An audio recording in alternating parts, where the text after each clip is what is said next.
Most people cry at funerals. Some sob so hard they shake, clutching tissues as if paper could hold their grief together.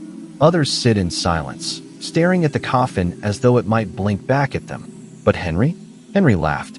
It wasn't a chuckle he could excuse, not a cough disguised as humor. It was a laugh, loud, raw, and unapologetic. And he didn't do it once. He did it every time. Funerals, wakes, memorials, wherever death stood in the room. Henry's laughter followed like an uninvited clown at a tragedy. Some people thought he was cruel. Others thought he was insane. His own family called him cursed. But Henry wasn't possessed. He wasn't heartless. He wasn't mocking the dead. No, Henry was laughing because he couldn't do anything else. His laughter was his shield, his rebellion, his way of staring down the abyss and saying, "You don't scare me." And yet, behind every laugh, there was pain. Pain he didn't know how to release. Pain he refused to name. This is the story of Henry, the man who couldn't stop laughing at funerals. A story not about disrespect, but about what happens when grief and humor become twisted together in the darkest corners of the mind. Henry's first laugh came when he was 9 years old, at his grandmother's funeral. It was a hot afternoon in July, the kind of heat that makes black clothes feel like punishment. The church smelled of flowers, roses, lilies, carnations, all wilting under the weight of grief. Henry sat in the front row with his parents, his small legs dangling off the pew, not touching the floor. His grandmother's coffin rested at the front, polished and heavy, surrounded by candles. The priest spoke of loss, of heaven, of eternal rest. The air was thick with sadness. Women wept into lace handkerchiefs. Men cleared their throats, swallowing their sorrow like bitter medicine. And Henry? He started laughing. At first, it was a giggle. Quick, sharp, nervous. He pressed his hand against his mouth, but the more he tried to stop, the louder it grew. Soon, his small body was shaking with laughter, shoulders bouncing as though the priest had told the world's funniest joke.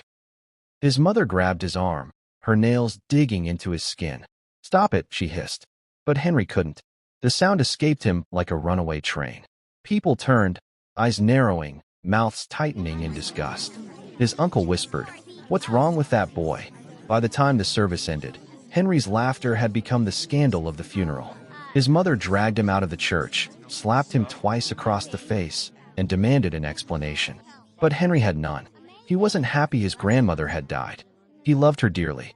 She used to bake him cookies and tell him stories about angels. He wasn't laughing at her. The truth was simpler and darker. He was terrified. Sitting there, staring at the coffin, he had realized something for the first time. Death was real. It wasn't just something that happened in movies or fairy tales. It had taken his grandmother, and one day, it would take him too. And that thought was so unbearable that his body betrayed him. He laughed because if he didn't laugh, he might have screamed. Psychologists call it incongruous effect, when emotions spill out in ways that don't match the situation. It's the nervous laugh you give when you trip in public. The chuckle when you're asked a question you don't know the answer to. The smile in the middle of fear. But for Henry, that nervous reaction didn't fade. It grew roots. It became habit. And so Henry didn't outgrow it. Most children go through strange phases: bedwetting, imaginary friends, tantrums that make parents question their life choices. But usually, those things fade. Henry's laughter didn't. By the time he was a teenager, it had become a shadow that followed him everywhere. Not just at funerals anymore. Not just at moments of death. Henry laughed at all the wrong times. When a teacher scolded him for forgetting homework, Henry laughed. When a friend confessed their parents were divorcing, Henry laughed. When the pastor preached about hellfire on Sunday, Henry laughed so loud he had to be escorted out of church. At first, people excused it. "He's just nervous," they said. "He doesn't know how to handle emotions." But by 16, the patience had run out. Classmates started calling him the hyena. Adults whispered behind his back, "There's something not right about that boy." Henry hated it. He didn't want to laugh. He wanted to scream, "I'm not mocking you." But no matter how hard he tried, the laughter always came. It started as a tickle in his chest, a spark that caught fire. The more serious the moment, the stronger it burned. His lips would twitch, his throat would ache, and before he could stop himself, the laughter burst out like a confession. It wasn't joy. It was panic wearing a clown mask. The irony was cruel. The lonelier Henry became, the more he relied on laughter to protect himself. He began to use it as a shield. Got bullied in class. He laughed. Got rejected by a girl. He laughed. Got punished at home. He laughed. Soon, people stopped trying to understand him. They just kept their distance. Because no one wants to cry in front of someone who laughs at tears. Henry lived in exile, surrounded by people, yet isolated by their judgment. And slowly, something in him shifted. At first, he had hated the laughter. But by 17, he began to enjoy it. Not the feeling. He still despised the way it betrayed him. But the reaction it caused? That, he started to savor. The way a room froze when he burst into laughter during a prayer. The way a teacher's face turned crimson with rage as Henry giggled during detention. The way classmates flinched, uncomfortable, unsure if he was dangerous or just broken. Henry realized laughter wasn't just a curse. It was power. When he laughed, people lost control. They didn't know what to do with him. And for a boy who had always felt powerless, mocked, abandoned, misunderstood, that power was intoxicating. So he leaned into it. He became the boy who laughed at pain, the boy who smirked at tragedies, the boy who turned discomfort into a weapon. It wasn't that Henry didn't feel grief or fear. He felt them deeply, but instead of letting the world see his wound. By the time Henry turned 25, his curse had become legend. Everywhere he went, the stories followed him. That's the man who laughed at his uncle's funeral. That's the one who laughed during the car crash memorial. That's the man who laughs when everyone else cries. Henry had stopped trying to explain himself. What was the point? People didn't want explanations. They wanted villains. And Henry was a perfect villain. Easy to hate, easy to point at, easy to whisper about in disgust. But inside, Henry knew something that others didn't. His laughter wasn't cruelty. It was survival. Because here's the truth. When most people face grief, their bodies break down. Some collapse in tears, others shake, others scream. The body rebels when words are not enough. Henry's rebellion just looked different. He laughed.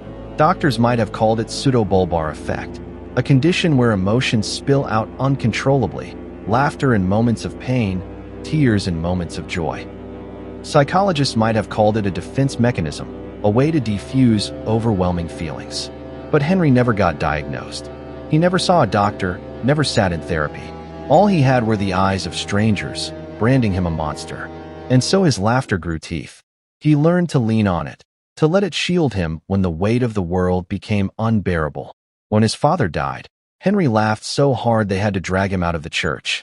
Not because he didn't love his father, he adored him, but because watching the coffin lower into the ground cracked open something inside him.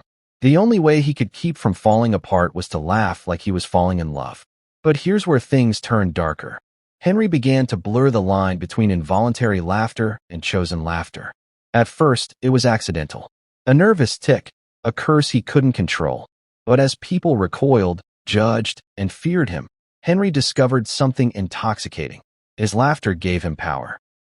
In a world where grief silenced everyone, his laughter disrupted the script. It made people uncomfortable. It gave him control over moments no one was supposed to control. Funerals became his stage. Silence was his audience. Laughter was his performance. And the strangest thing? Deep down, Henry liked it. Not because he didn't feel sorrow. He felt it more than anyone. But because when he laughed, he wasn't crushed by sorrow. He was lifted above it. Laughter became his armor, his disguise, his rebellion. Psychology teaches us that people cope with death in strange ways. Some cling to religion. Some bury themselves in work. Some drink. Some fight. Henry? He laughed.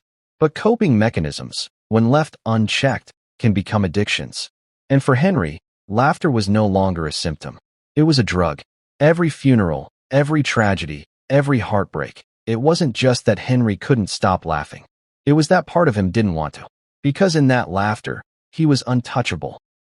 And being untouchable felt better than being broken. It happened on a rainy Thursday, the kind of day when the sky itself seems to mourn. Henry's wife, Clara, had died suddenly. A car accident.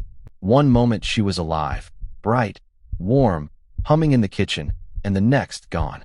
The phone call had shattered him. For the first time in his life, Henry didn't laugh. He screamed. He broke plates, punched the wall, collapsed on the floor like a wounded animal. Clara had been the only person who believed in him, the only one who had looked past the laughter and seen the trembling child underneath. She used to squeeze his hand at funerals when the tickle started in his throat, grounding him, keeping him human. She was his anchor, and now she was gone.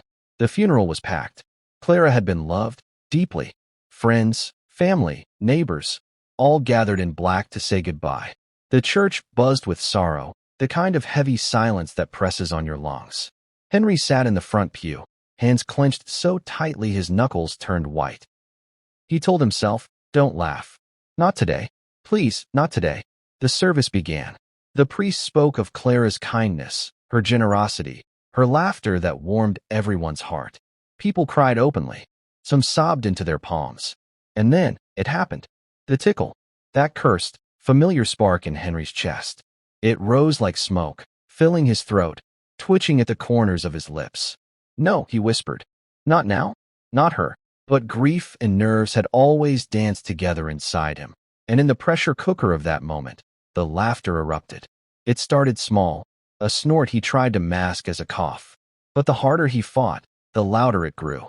Soon, Henry was laughing uncontrollably, shaking in the pew while his wife's coffin lay just feet away. The church froze. Heads turned. Gasps filled the air. "Is he laughing?" someone whispered. His wife's sister stood, red-faced with rage. "You monster," she screamed. Another voice, "He's always been like this. He's sick." But the worst part? Henry couldn't stop. Tears streamed down his face, mixing with the laughter, making him look unhinged, half crying, half giggling, a grotesque mask of grief and mockery. He wanted to shout, "I'm broken. I'm terrified. This is all I have left." But the only sound his body allowed was laughter. By the end of the service, he was dragged out by two relatives. His wife's family disowned him on the spot. Friends cut ties. The community labeled him a demon, a man incapable of love. And Henry? He believed them. For the first time in his life, he hated himself more than anyone else did. Because if he couldn't even mourn Clara with dignity, if he couldn't honor the one person who saved him from his curse, then maybe he was the monster they all believed. That day became known, whispered in town as the funeral disaster. The day Henry lost not only his wife, but his reputation, his family, and whatever hope he had left of being understood. From that moment on, Henry wasn't just the man who laughed at funerals. He was the man who laughed at his own wife's. After Clara's funeral, Henry disappeared from public life. The man who once lived in every shadow of grief, who haunted cemeteries and whispered laughter into mourning halls, simply vanished. Some said he moved to another town. Others swore he was locked away in a hospital, sedated so he could no longer disturb the dead with his laughter. But the truth was much stranger. Henry began attending funerals in secret, hidden at the back, wearing disguises. He no longer laughed to mock. He laughed to remember, to keep Clara close. Because to him, laughter was not ridicule. It was survival. And the funerals, with their grief and silence, were the only places where he could still feel the echo of her hand squeezing his, keeping him tethered. But over time, the townsfolk turned his story into legend. Parents warned children, "Don't laugh at death, or you'll become like Henry."